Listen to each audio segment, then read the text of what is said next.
Assalamualaikum warahmatullahi wabarakatuh. Salam dan bahagia.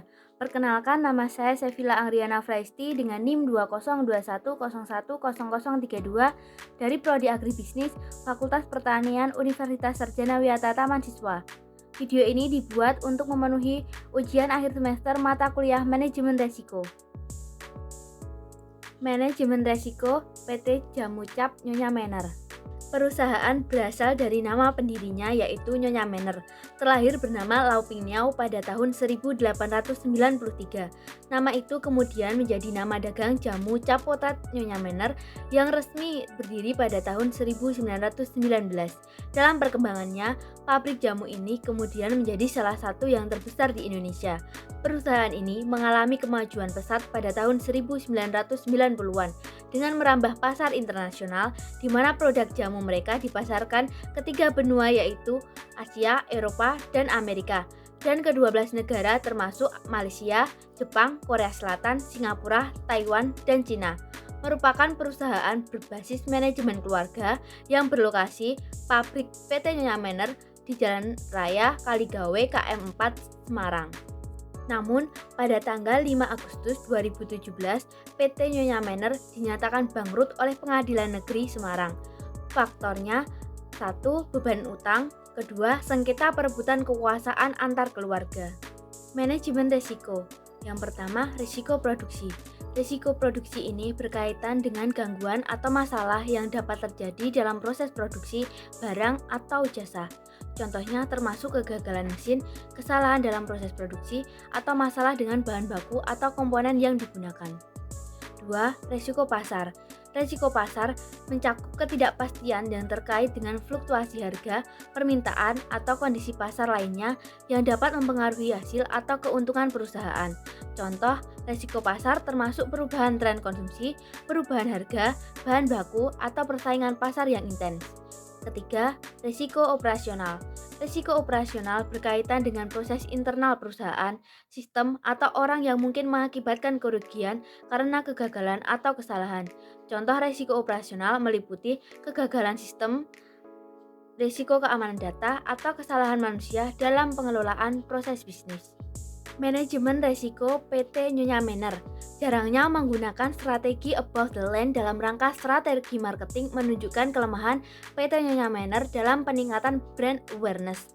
Kapasitas produksi yang hanya mencapai 200 ton per bulan menunjukkan kelemahan PT Nyonya Mener dalam hal utilisasi kapasitas produksinya.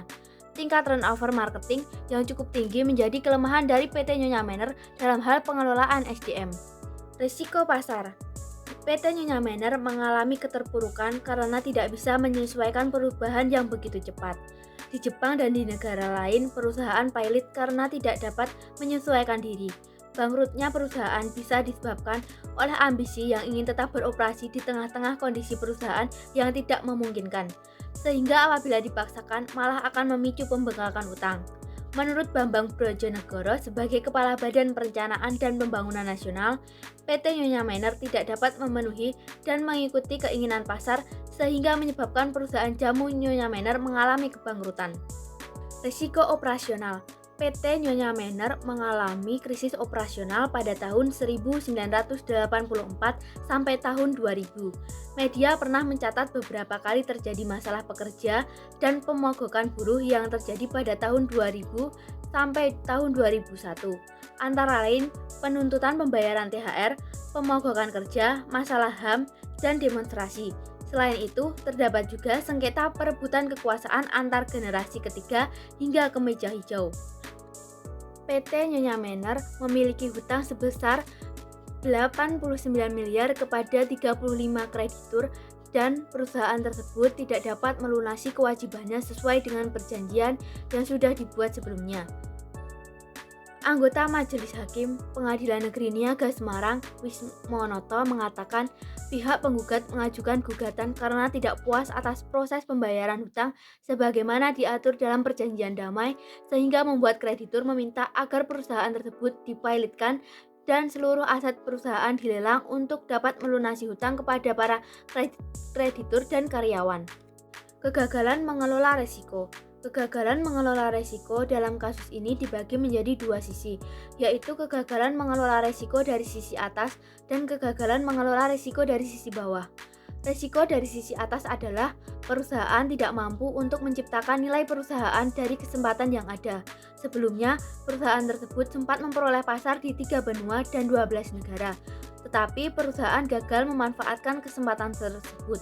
Hal-hal yang menjadi kemungkinan gagalnya perusahaan dalam mengeksploitasi pasar adalah kemungkinan perusahaan gagal memahami atau mengadopsi konteks resiko yang berbeda antara pasar mancanegara dengan pasar lokal. Resiko bawah adalah perusahaan tidak memiliki kemampuan untuk menangani potensi hal-hal buruk yang dialami, sehingga resiko yang ada menjadi suatu masalah yang kemudian menyebabkan turunnya nilai perusahaan.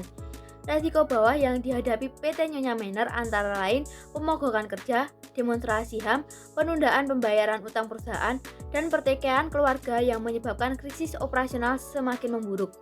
Hal-hal tersebut menyebabkan operasional cenderung terbengkalai. Tidak tertanganinya risiko strategis dan operasional mengakibatkan timbulnya berbagai permasalahan, baik permasalahan sidang, pertikaian keluarga, maupun permasalahan operasional yang berlarut-larut. Kesimpulan, perusahaan harus jeli melihat kondisi operasional dan manajemen perusahaan. Perusahaan harus mampu menangani masalah yang ada. Perusahaan yang tidak dapat meminimalisir resiko dan yang tidak bisa menghadapi resiko-resiko baik dari segi finansial dan operasional ataupun dari segi internal maupun eksternal, maka perusahaan tersebut tidak akan dapat bertahan lama.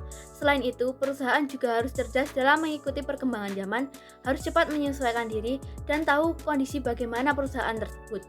Dan terima kasih. Sekian video dari saya, kurang lebihnya saya mohon maaf. Wassalamualaikum warahmatullahi wabarakatuh.